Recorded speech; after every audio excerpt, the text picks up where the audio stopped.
What is going on, guys? Welcome back to another live stream here on Met Central. And yeah, like Raymond is saying right now in the chat, fresh off the Ranger Central stream, because as I was in the middle of doing that, Pete Alonso the saga is finally over as he finally has been re signed by the New York Mets.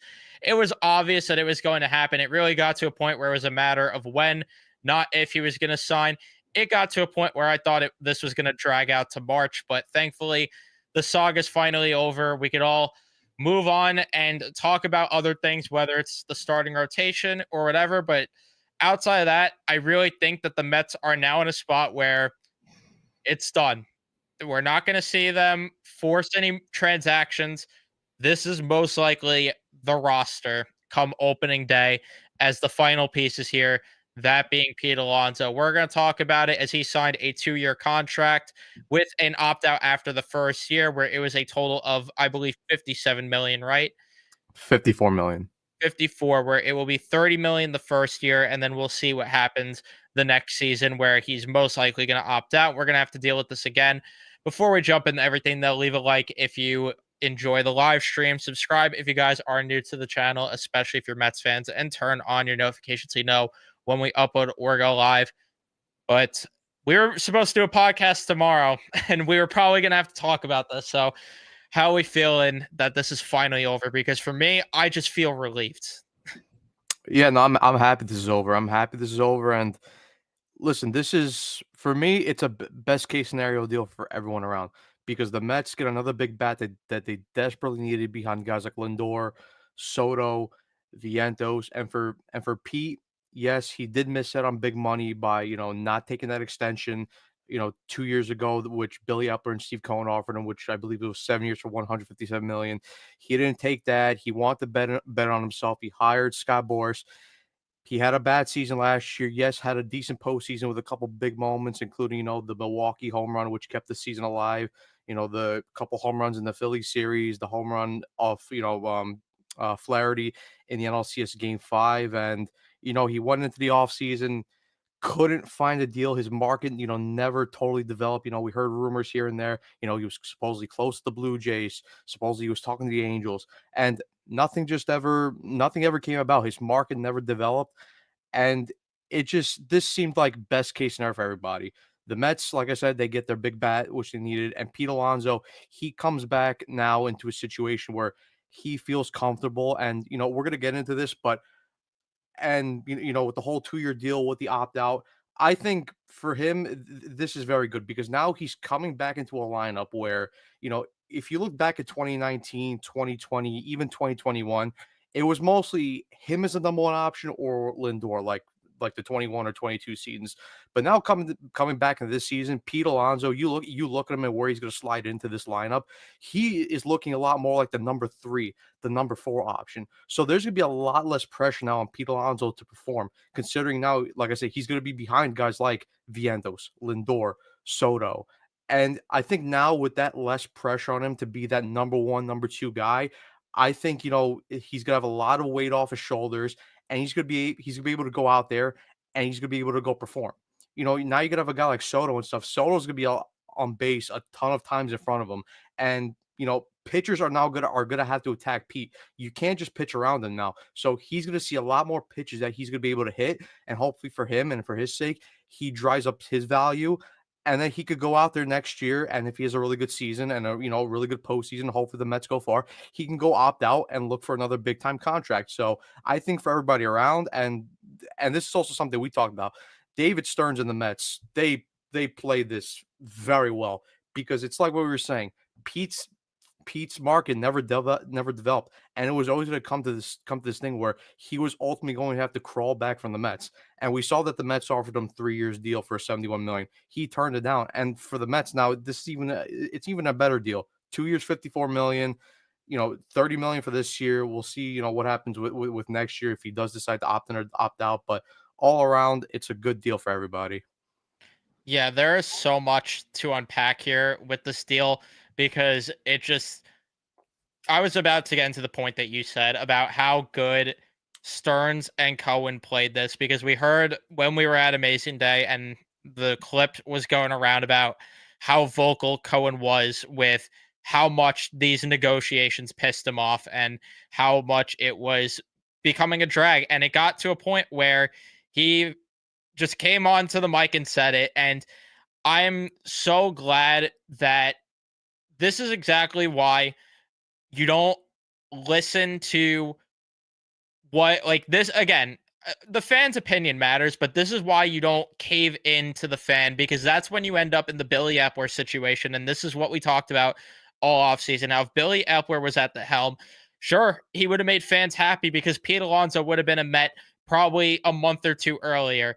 But we said all along, if Pete Alonso truly wanted to be a Toronto Blue Jay or truly wanted to be with any other team that was supposedly in the mix, why is there no market for him and why is a deal not done with any of these other teams? Because if he truly thought he could make X amount of money with any of these other destinations, he would have just held out and he would have picked one of those teams. He clearly wanted to be here. And like you said, this is the best case scenario for both parties involved because of the fact that the Mets complete their lineup for this year. This still puts them in a prime position to go after a Vlad Guerrero Jr. next offseason. And, your best case scenario there is Pete doesn't opt out. And then you have a deadly lineup where Pete could DH next year. And then Vlad's all of a sudden the first baseman, and your lineup is looking extremely scary. But that's a conversation for another time. Tonight's really more about what is going to happen now going into this year and just the whole debacle with how this unfolded. But this is why you don't rush to make a deal on a guy that had no market. And the Mets played this so beautifully. Cohen and Stearns refused to get pushed around, and I absolutely loved it. And this deal is better than the deal that I thought he was going to sign. I thought it was going to be a 3-year deal, and I thought he was going to get maybe an opt out either after the second or it was going to be every year that he gets an opt out. But this is better than what I thought. Like, this is way better. And Pete Alonso played himself, Boris played himself, and now they're going to have to try this again next offseason potentially. But for now, the Mets lineup is looking scary. Fangraphs right now has Lindor, Soto, Alonso, Nimmo, Vientos, Winker, Alvarez, McNeil, Siri. And if that's the lineup, I'm happy. If it's not, and they want to maybe move Vientos up to the cleanup spot, put Nimmo fifth, I'm fine with that. If they want to flip Vientos to third, Alonso cleanup, and then Nimmo fifth, I am happy with whatever. But this lineup looks a lot more complete. And our opinion never really changed the entire way through to where we both agreed and we voiced it so much on the show to where we got to a point where we don't care what happens with Pete Alonso. We just want this to be done and over with. This was the best case scenario that now they don't have to worry about a pivot, especially because I saw Justin Turner might be a pivot option, which made me want to vomit. But we also said the entire time the Mets have a roster to build here. And if they were going to continue to play this game, then the Mets sooner rather than later would have had to look in another direction to acquire another first baseman or some sort of infielder. And we said the entire time that we didn't care what happened.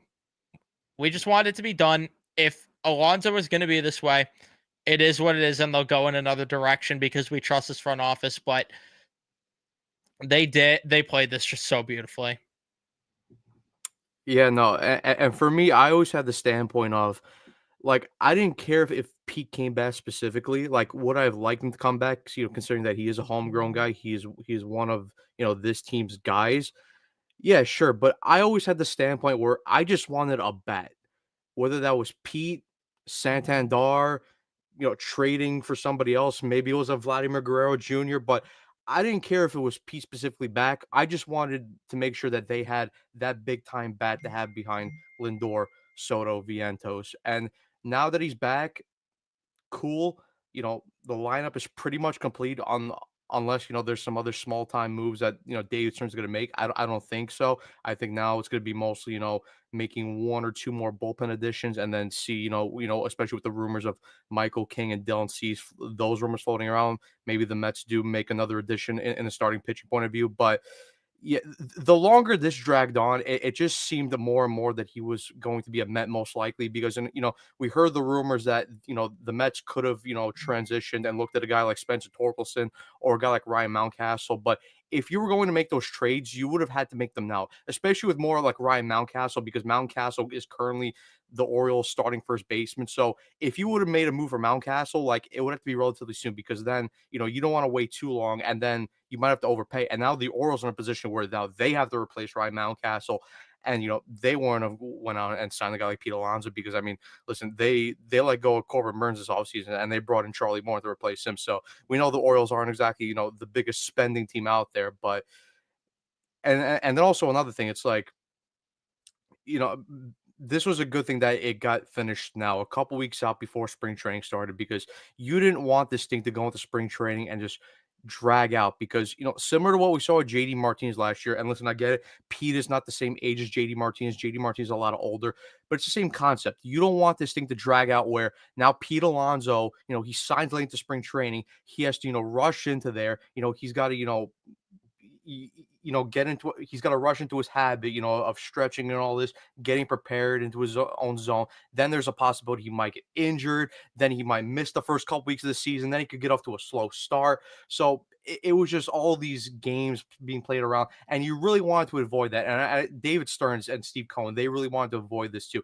They just wanted to get this done as soon as possible.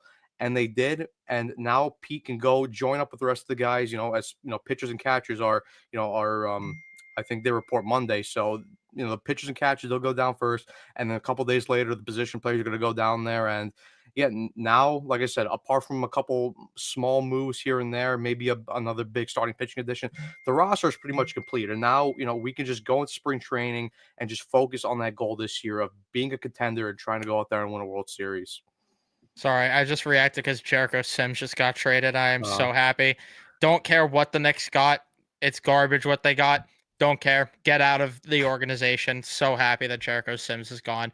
But um yeah, uh it's exactly what you said too.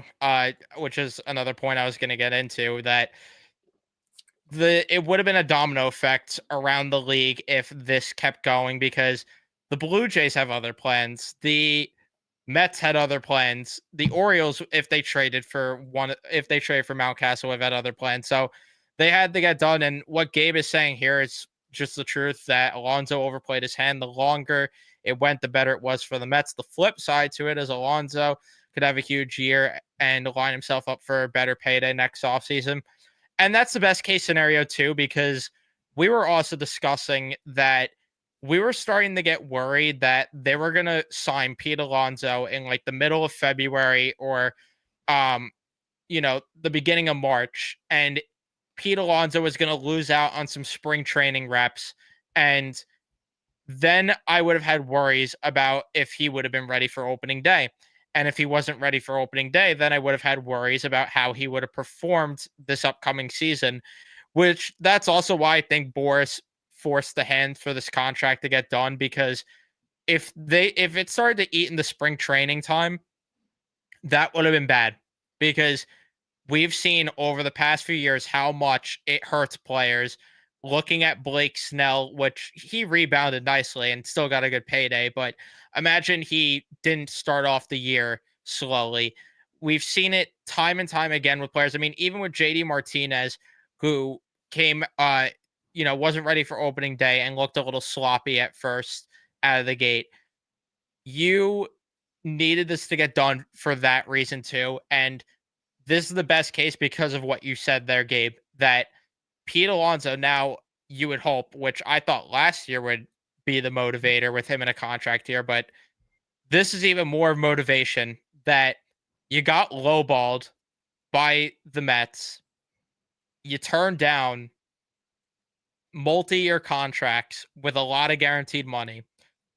This is your opportunity now to stick it up the Mets' ass and stick it up everyone's ass if you wanted to. Go out and have a big year. And then you put an even tougher decision on the Mets' hand, because then they have to decide between keeping a franchise player or pivoting to Vlad Guerrero Jr. next offseason. I still know what my choice would be, but nonetheless, it would probably make it a little more difficult if Pete Alonso had a big year, which I that's what you hope for.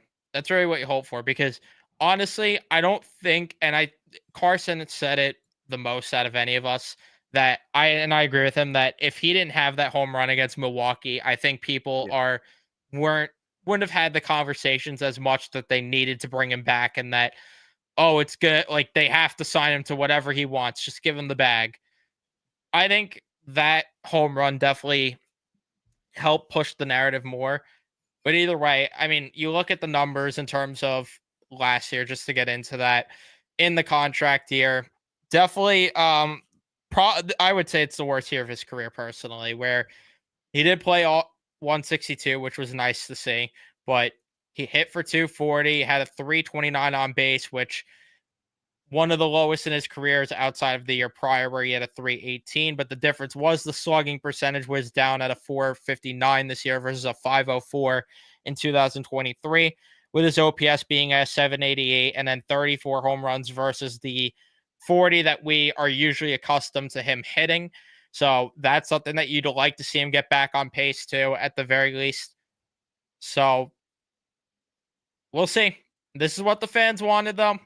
This is what like this is it for Pete. You're hitting behind Juan Soto. You have protection behind you in Vientos and Nimmo. This is it. And if he has another year like he did last year, then I don't want to hear anything about the Mets needing to go out of their way to pay this guy ever again. And the Mets should go to Vlad at that point. This has to be he has to hit 40 this year and he's got to put up a way better on base percentage this year, if possible, because this lineup, the a big issue, and he was really a big factor in that is you didn't have enough guys, and especially him that were not selective with their pitches enough. Which it's nice now that you have Winker and Soto who do bring that approach. Which again, like you mentioned earlier, should give Alonso more to hit, but he also can't fish as much as he has because if you could get what he was in 2022. So imagine how much of a difference that makes compared to what you got last year, where he wasn't hitting in the clutch, where high leverage was a struggle for him, and he didn't produce as many RBIs. Yeah, no, and I just think people got to go out there and they got to apologize to Stearns because, we heard all this talk over the offseason that the Mets are disrespecting Pete Alonso. Well, I'm sorry, but this type of contract offer is not disrespectful. This was his market. Because let me tell you, this whole time, you're telling me that if the Blue Jays really wanted to, you telling me that they couldn't beat that offer of 2 years, $54 million? Because the Blue Jays have money. We've seen it. They've gotten their big time money turned out by many big free agents. So the fact that this was not disrespectful towards Pete Alonso, this was his market all along. And David Stearns knew it all along. And he said, no, I'm not going to overpay when I know that you have no other options out there. Because, like I said, if the Blue Jays really wanted him, if the Angels really wanted him, if any other team out there who needed a first baseman really wanted Pete Alonso, you telling me that they couldn't beat this deal? No, no, they couldn't. And I'm so happy that, we finally have a front office that knows what they're doing. Because, listen, if this was Billy Epler, this contract extension probably would have been done early in the offseason, a lot early in the offseason, probably. And the Mets would have and Billy Epler probably would have given him a 4 or 5 year deal. And then we've all would have I said, would argue he would have gave 7. yeah, probably even that. But like I said, Stearns, he knows what he's doing. He's a guy with a plan. And it's so refreshing to finally see one of our franchises that we root for where our GM or Pobo has an idea of what he's doing and can actually plan out a future and can actually, know what he's doing with contract extensions and giving up big time money. It's just it's so refreshing. But yeah, listen, I think with Pete, right? Like obviously the numbers got to improve, right? But I just think this year he'll be a lot more relaxed because I think he knows that he has, that protective blanket of another year behind him. He knows that, if he has another bad year, well, it's probably gonna hurt his value a little bit, but at least he can go out and say, listen, okay, at least I have another year of, 27, $28 million guaranteed. But I think now he's gonna have a lot less pressure on his back and on his shoulders. And like I was saying before, with the fact that guys like Lindor, Vientos, Soto, that these guys are going to be on base in front of him many times. Pete's going to come up there, and it has to be different from last year, because last year his numbers with guys on base are horrible. But hopefully this year, with those guys just being on base constantly, constantly, hopefully the pitchers now, they're gonna give him more to hit. And we know that if anything that is thrown in the zone to Pete, that he can crush. It's more of, when those pitchers are out of the zone, and now he's got to go fish, and he actually has to use his eye to find those really good pitches. He struggles with that, but now that those pitchers are going to be a lot more focused on him, considering you have all those other guys, other more talented guys in front of him, and they're going to be on base. Hopefully, he's gonna get a lot more pitches to hit, and he's now just gonna feast. And like I said, it helps his value more. It helps the Mets win ball games, and like I said, he can go into next offseason if he opts out, and he can go get another big bag. Another big bag. And then, like you said, it's going to leave the Mets with a tough decision on whether they want to go out and resign Pete, or whether they want to go out and sign Vladimir Guerrero Jr. if he does hit free agency, in which I do think he hits free agency, because I think at this point now, I don't think he's going to sign an extension with the Blue Jays, but we'll see. And at that point, I think the decision would be easy, but we still have another whole year to play in front of us. We have 162 ball games to play, and hopefully a long postseason ahead of us. But yeah, like we were saying at the start of this episode, it's finally good to have this saga over and done with, and now we could just focus on the next upcoming season. Yeah. 1,000,000%. 1,000,000%. And the only thing that I would push back a little bit on is that he has less pressure, because I think he still has a lot of pressure to earn a new contract next season. It will be easier being having a lesser role in the lineup and having more guys that are selective with their pitches. And I think that, I mean, we even saw it. I think that once Jesse Winker came here and was starting to, be a little bit of a help, I think that alone, it didn't necessarily help him too much because he wasn't hitting in front of Alonso, but I think it alleviated a bit of the pressure, at least knowing that the guy behind him will maybe draw a walk and get on base. Now you have Juan Soto here. So now you have a guy behind you and in front of you that is going to help you in that regard. So there's a little less pressure because of that, but I would push back.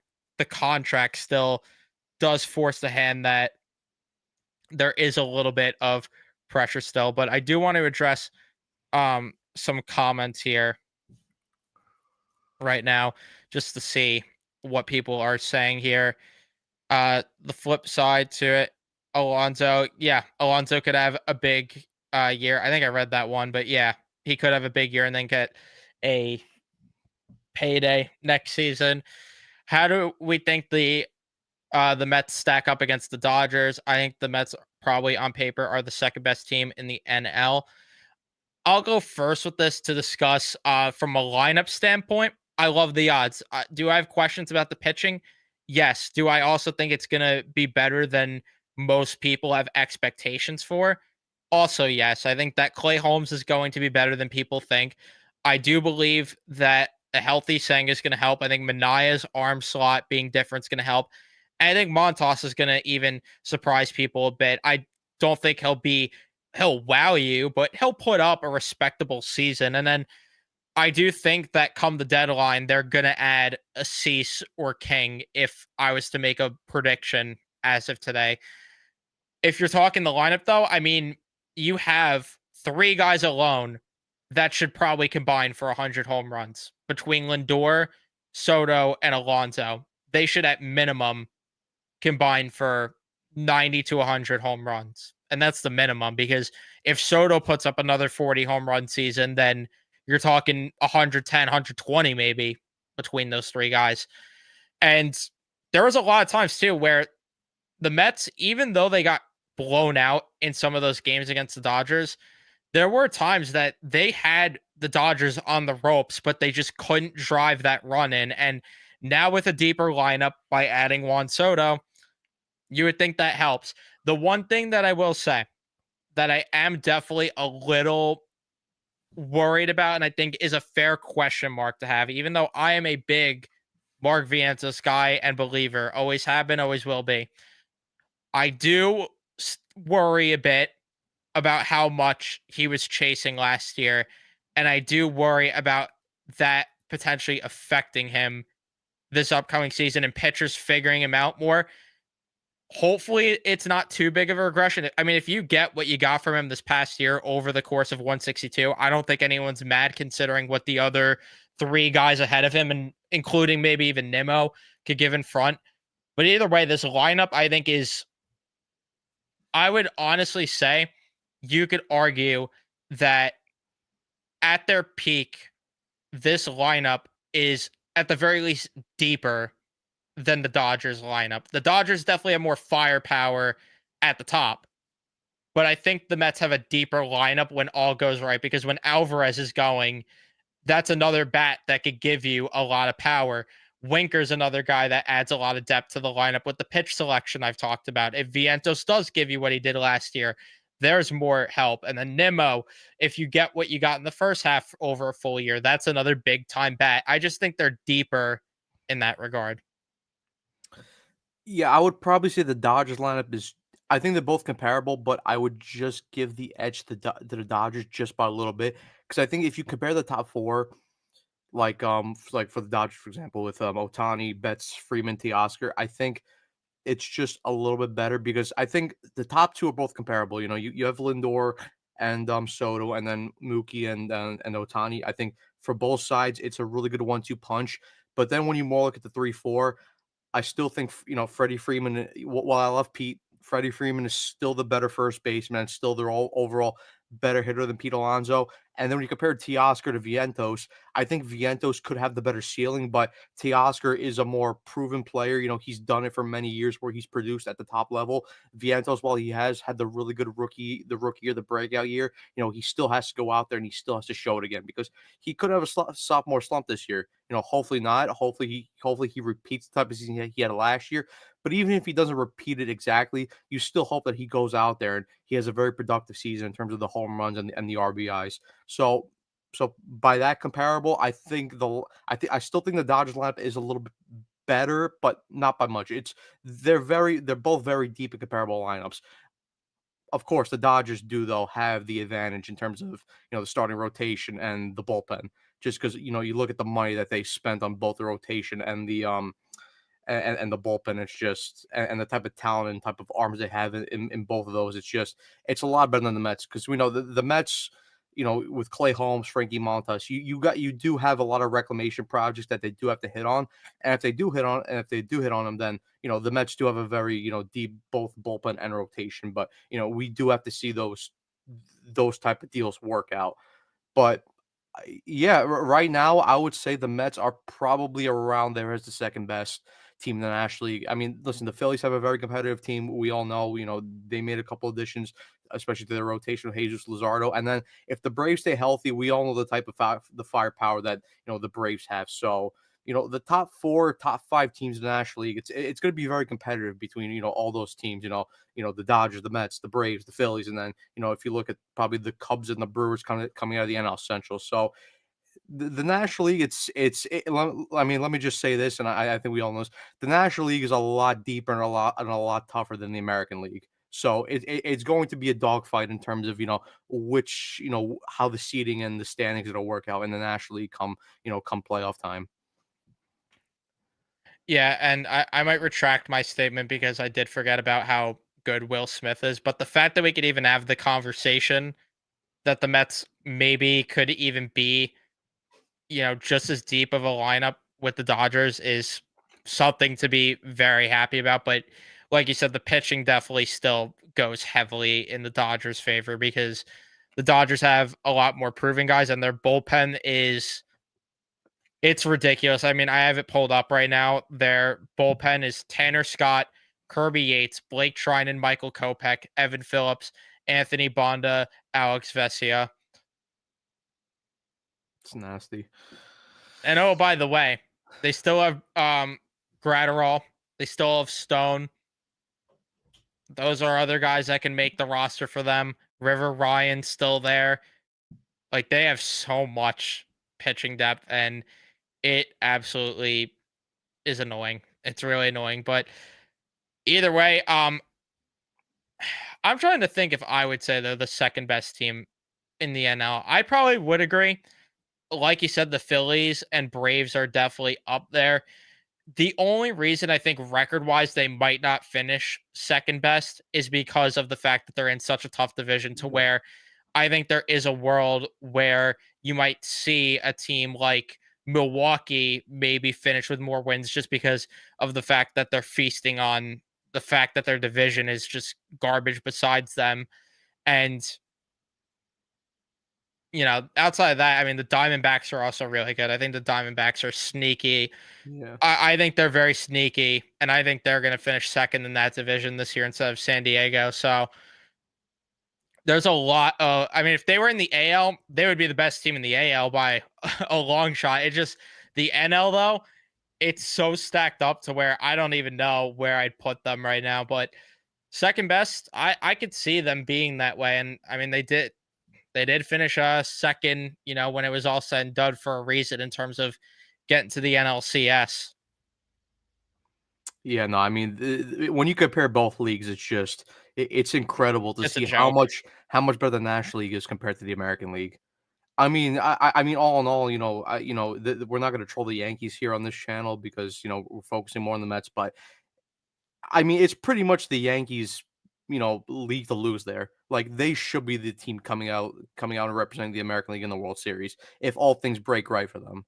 Because of course it's a 162 game season, so injuries could happen, players underperform. So, but in all, in a perfect world, like the Yankees should be going and representing the American League in the World Series. But yeah, I mean, going back just to talking about the NL East, like in my opinion, I don't think we're going to see a clear front runner the whole year. I think it's going to be close No. between the Mets, Braves, and Phillies. It's going to be back and forth. We'll probably see a different division leader, each week throughout the regular season, or even like let's say if the Mets have the lead for like they'll have the lead for a couple weeks, and then the Braves might jump ahead or the Phillies jump ahead, but it's going to be a really tight regular season between those three teams. And especially like I say, if the Braves get healthy and they have a healthy Ronald Acuna Jr. And obviously we have to see how Chris Sale bounces back next, or what type of season he has next year. Considering he had a great reclamation year and won the NL Cy Young. Spencer Strider, he's coming back off an injury, so we have to see how he is. And but yeah, I mean, this division is loaded. I mean, besides the Marlins and then the Nationals, they have some good young talent, but they're still a couple years away from really competing and taking the next step. Yeah, the Nationals too. I didn't even mention them. They're not going to win the division, but they are so sneaky in terms of how annoying they can be. Like those are there's going to be games against the Nationals where we're going to be pissed off because they might chip away in terms of helping the Mets potentially win the division. Like some of those games could be the difference with how pesky that team's going to be. But the Braves just confuse me. Like they have they're probably the weirdest team because they have the upside to really be a 100 win team next year, but their floor could also be like the last wild card team because of, like you said, the health and what is Michael Harris going to be what he was last year, or like what's Matt Olson going to give this year? Is Sean Murphy going to be better this year? Albies needs to be better. And then for the good, how good is Ozuna going to be this year compared to last year? Chris Sale, like you mentioned, they're such a weird team. So I don't even know how to assess them. The Phillies, the thing that makes me feel a bit better about them is I think that they honestly like they stood a little too pat. Like it's not like they have anyone coming back from injury to where you could be like, oh well, this guy's getting healthy, so this is where we're gonna benefit. The Phillies are kind of relying on just repeating what they did last year, and that's an older roster. I think personally, maybe I end up being wrong, but if you were to ask me, I have a lot of questions about that team. They're not punting every fifth day like they were with Walker last year, with Lazardo coming in. But to me, they struggled a lot in that second half last year. If everyone remembers, they were. pretty bad in the second half. I would not be surprised if they end up slipping a little bit in the standings. It won't be anything too drastic, but that's a team I look at and say the Mets should be better than them. Yeah, I agree with you. The Phillies are interesting just because they really didn't make that big move this year. I mean, they did bring in Lazardo, so that does round out their rotation a bit nicely in terms of 1 through 5, and then pretty much the only addition that they made to the lineup was bringing in Max Kepler, in which Max Kepler is a decent bat, but you know he's not the end all be all. He's not exactly great bat. He's not going to go out there and hit you 30 home runs, but yeah, I mean, they're gonna be more relying on what's been working for them, Harper, Schwarber, Trey Turner, Castellanos, and even then, Castellanos' production has dropped off a bit since he signed that deal, and, they're an older team, they're not the fastest, they have a lot of defensive issues. I know, we heard earlier in the offseason that they were trying to move a guy like Alec Boe maybe to shake up the roster, but that never, went through, or I don't know if they're still interested in doing that, but Nobody just wants them. yeah, nobody wants them, but yeah, I mean, listen, if the Phillies, if they're rolling on all cylinders, we know that they're a dangerous team just because they Oh do have a yeah. lot of firepower in that lineup, and that rotation is really good.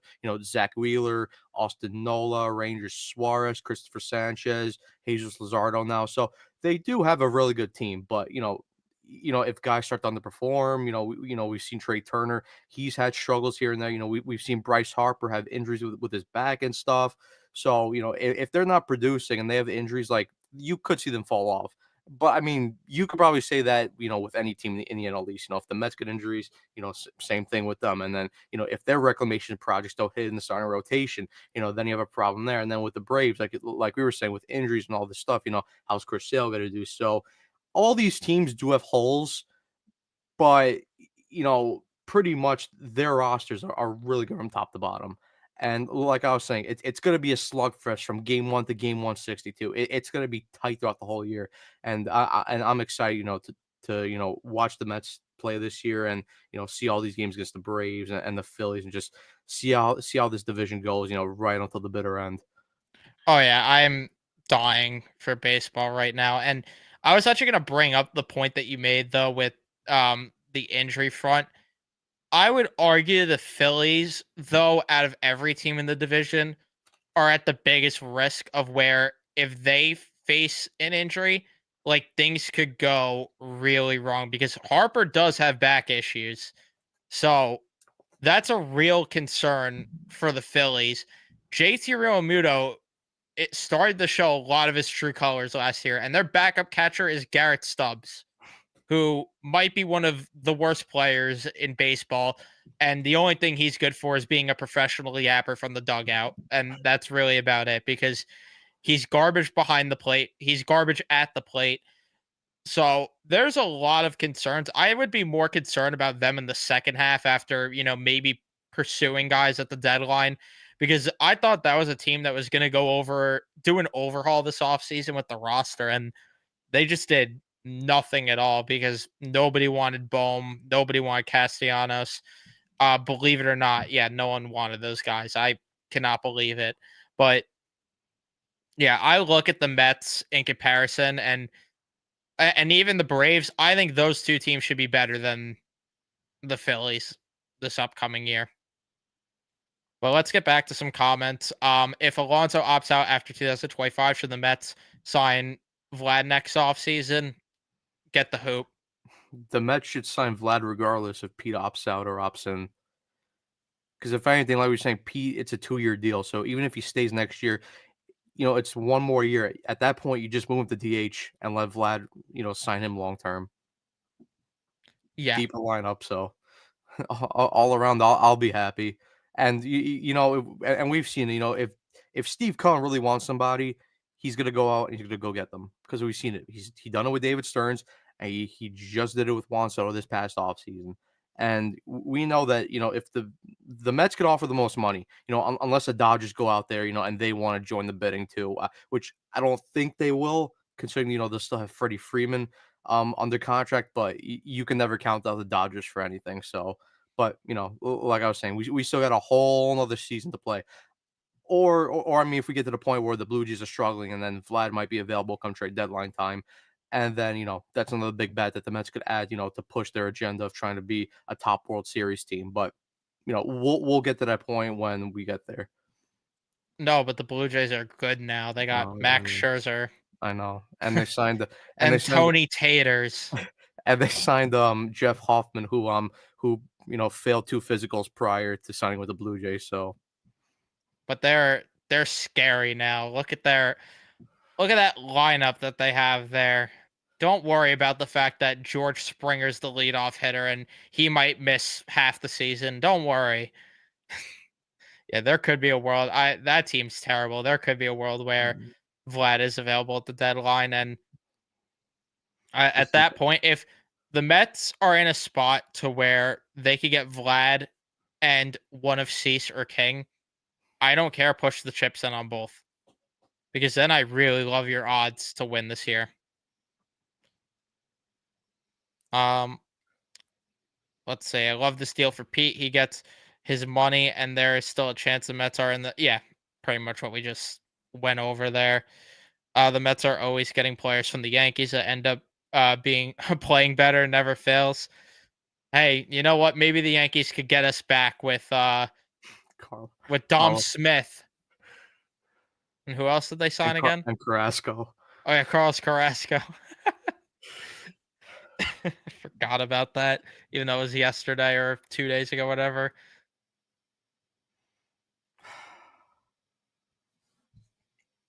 But yeah, I mean, the NL is going to be so brutal this year. Like, I just look at how stacked the AL is just so pathetic in comparison. That's the only thing that does worry me with the Blue Jays not being able to sell off Vlad when they should, is because the AL is so garbage that the Blue Jays might be staying in contention when they're below 500. Like, we might see the Angels buy next year because of how piss poor the AL is. God, the Angels buying. We all saw how that worked out in what was it, 22 or 23, where they bought at the deadline. Yeah, it was 23. 23, where they got They bought Dominic at the Leone. deadline, and then they DFA'd everybody a couple weeks later. I think Dominic Leone at least stuck around though. And they got Eduardo Escobar that year. The Angels. But yeah, I mean, even then, like we've heard rumors that the Cubs are even kicking the can around Alex Bregman. So I know that we haven't been the biggest fan of Alex Bregman, but still, you put him into that lineup. They bring in Kyle Tucker as well. It's the National League is it's gonna be a gauntlet throughout the whole year. Yeah, I look at it and there's like realistically probably 9 teams to 10 teams that could be playoff threats. Like the Dodgers obviously are a lock. I would say the Phillies, Mets, Braves are locks. Brewers, I would say. And then you have your mixed bag of, the Padres, the Diamondbacks, who I think are going to be really good. The Cubs that you mentioned before. I think the Giants are good. The Nationals, I said, could be sneaky. They might miss the playoffs, though, because of the fact that the NL is so deep. But if they were in the AL, I mean, they would make the playoffs because I just look at comparison. The AL, the only playoff lock I would have there is I'd have two: the Yankees and the Royals, and maybe Baltimore. I would say Baltimore. I still think the Astros are a lock. I know their outfield is ass, but Hot they take: I I think they miss it. I still think they have enough talent to make it. I don't know. I'm skeptical of them because I do have it. I'm very high on the A's this year. I'm very high on the A's. I don't have that big of a reason why. It's not like they had a huge offseason. I mean, hey, they did bring in Severino, but I think the A's are going to be surprisingly good. But the fact that we could even talk about the A's being a playoff team just goes to show you how piss poor the AL is because I don't think the Tigers are going to, I don't think they're going to make it again because I think Boston's going to be better. Who knows with Seattle, Minnesota, it depends if their roster isn't, a walking hospital for the entire season with them. The Rangers should bounce back, Yeah, the Rangers will rebound. but it's like even these teams that we're mentioning, like I don't have any fear of them the way that I have fear of like 80% of these AL or NL teams rather, or 70% of them. Because the only teams that I look at in the NL as non-threats are the Rockies, Marlins, and the Pirates, and the Cardinals, I guess. Yeah, I mean, even the Reds, we have to see how they do because, but I mean, yeah, like I said, comparing the National League to the American League is just it's night and day. That and that, again, that's what I was saying. Like, this is not talk about the Yankees or anything, but the Yankees should be the team to come out of the American League and represent the AL in the World Series. Yeah, if they're not, that I don't know, something had to go wrong there because I don't know how they don't get to the World Series with how wide open it is. Like Cleveland's offense took such a big hit. Houston's offense took a big hit. Baltimore, I don't know what Baltimore's doing anymore. Like, are they gonna try to get better ever or not? Because I don't understand what they're doing. I think the Royals got better this year though. Um Boston, I think, could be a threat, but yeah, like again, like we said, even then, the Yankees are just like clearly the only top threat really out of all the teams in the AL. I think if the Red Sox add Alex Bregman, I think him hitting in Fenway Park with the Green Monster, I think that would help him a lot. And I think the Red Sox at that point, with the fact that they brung in Crochet, they brung in Walker Bueller, they improved the pitching staff. I think you add a big bat like Bregman like that into Fenway Park. I think if they do that, I think the Red Sox jump up as one of the big time contenders in the American League as well. I agree with that because I'm looking at their lineup right now, and there's still a good amount of questions here because what are you going to get from Yoshida? Trevor Story's going to get hurt. That's just his thing. You need to see some of the younger guys take a step forward again. They have guys like Rob Ref Snyder still on the roster. So, and their bullpen even has a little bit of questions, but they'll be better this year.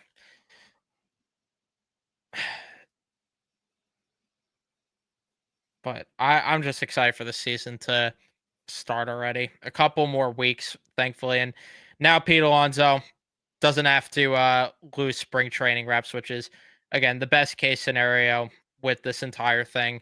And we'll see how we'll see how things go here with that.